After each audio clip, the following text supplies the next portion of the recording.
I don't need probable cause.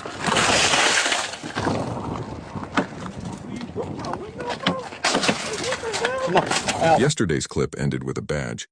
Federal, undercover, FBI, and an officer suddenly realizing he had just searched the wrong car. But that was only the beginning.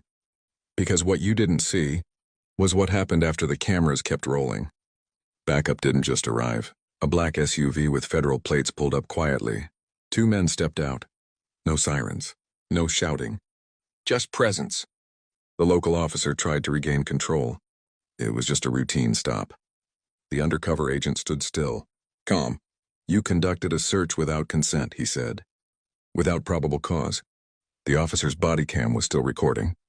Every word, every move, every second. And then, the bombshell. That vehicle, the agent continued, is part of an active federal surveillance operation. Silence. The officer looked at the car again. The one he had just leaned on. The one he had opened. The one he had touched.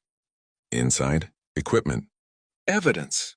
Tracking data tied to a multi-state investigation. And now, that chain of custody was compromised. One of the federal supervisors stepped forward.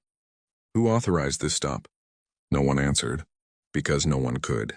Dispatch logs were pulled. Radio audio reviewed. There was no BOLO. No matching description. No traffic violation recorded. It wasn't procedure. It was assumption.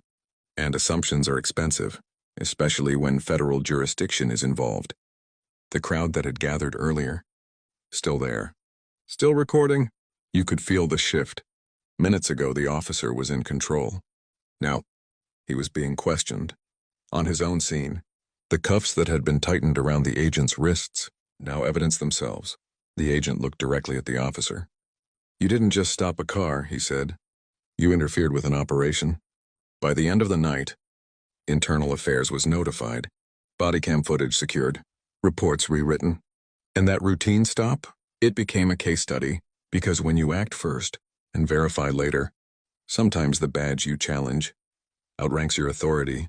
And this time, they didn't just touch the wrong car. They disrupted the wrong investigation. And the fallout was just getting started. God, stand up. Let's go ahead and take his hat off first. Or beanie, whatever you want to call it. And then we'll start. Just put everything right in the chair. That way everything's right there. Alright, take sunglasses off.